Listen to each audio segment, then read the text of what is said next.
When I was in Montreal, I picked up on the street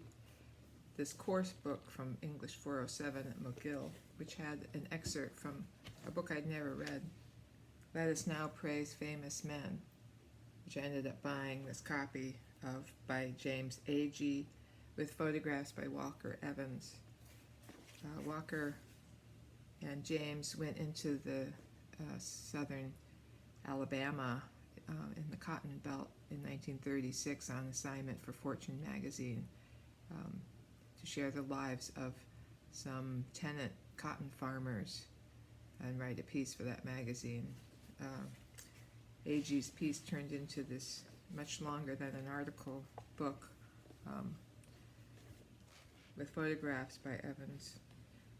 and I've been reading it, and it's really got to me. These cotton tenant farmers were first displaced from fertile lands into the hills, the shale hills. I guess that became hillbillies in the early 1800s, where money men bought up large tracts of fertile land, forcing them, the poorer people, out into the hills, and these became plantations where slaves farmed cotton for them. Then, after the Civil War, tenant farming became the method of enslavement,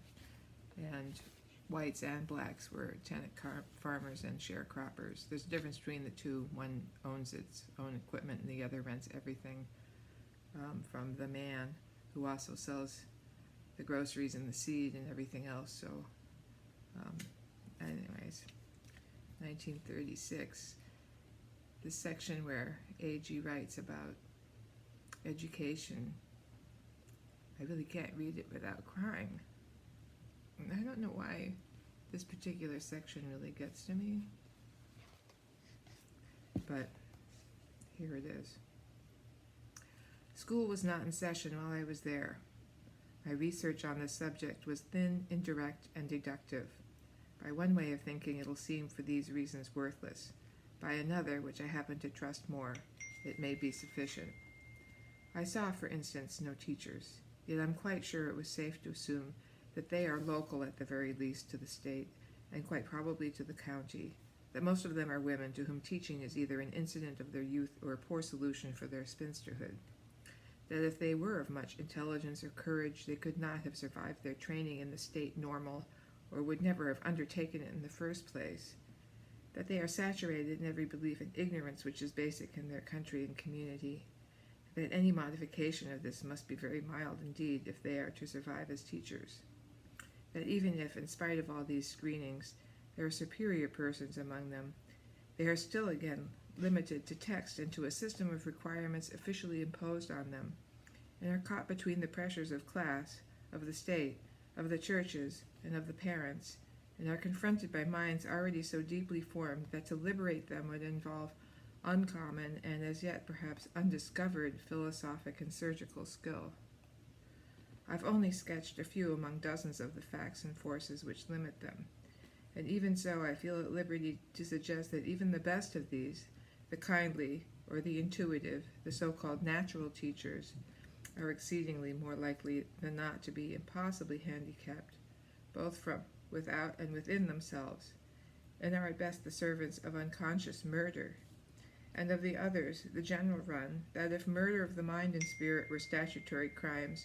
the law, in its customary eagerness to punish the wrong person, might spend all of its ingenuity in the invention of deaths by delayed torture, and never sufficiently expiate the enormities which through them, not by their own fault, have been committed. Or again on the curriculum, it was unnecessary to make even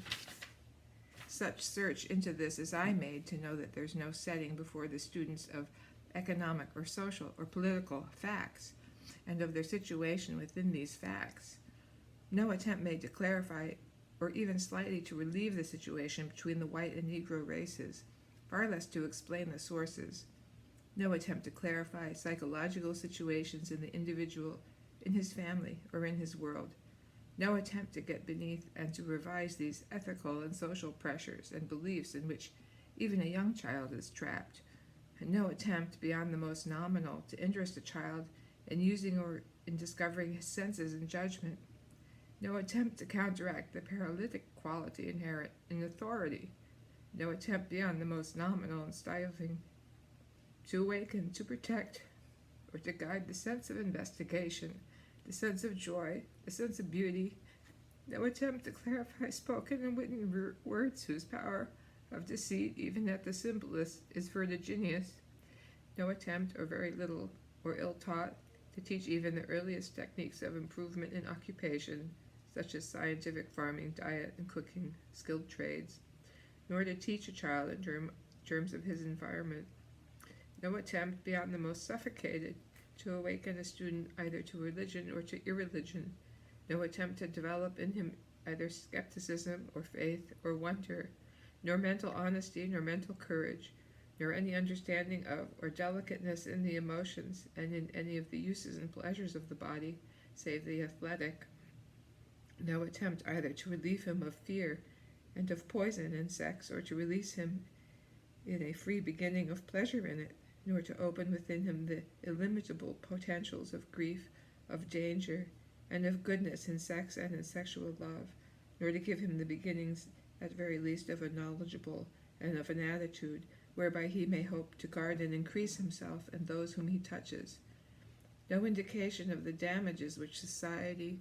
money, law, fear, and quick belief have set upon these matters and upon all things in human life, nor of their causes, nor of the alternate ignorances and possibilities of ruin or of joy, no fear of doubtlessness, no fear of the illusions of knowledge, no fear of compromise. And here again I have scarcely begun, and am confronted immediately with a serious problem. That is, by my naming of the lack of such teaching, I can appear too easily to recommend it, to imply perhaps that if these things were taught, all would be solved, and this I do not believe, but insist rather that in the teaching of these things infinitely worse damage could and probably would result than in the teaching of these subjects which in fact do compose the curriculum, and that those who would most insist upon one or another of them can be among the most deadliest enemies of education. For if the guiding hand is ill-qualified, an instrument is murderous in proportion to its sharpness. Nothing I have mentioned but is at the mercy of misuse, and one may be sure 1,000 to 1 it will be misused, and that its misuse will block any more proper use even more solidly than unuse and discrediting would. It could be said that we must learn a certitude and correlation in every value before it will be possible to teach and not to murder, but that is far too optimistic. We would do better to examine, far beyond their present examination, the extensions within ourselves of doubt, responsibility, and conditioned faith, and the possibilities of their more profitable union, to a degree at least of true and constant terror in even our tentatives, and if, for instance, we should dare to be teaching what Marx began to open, that we should do so only in the light of the terrible researches of Kafka and in the opposed identity of Blake and Celine. I don't know what the name is.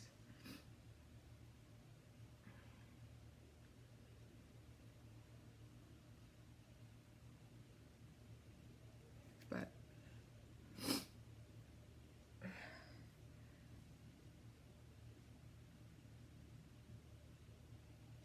I got to wonder if these poor people are the great-grandparents of a lot of people who, in the South, poor whites who are supporting, you know who.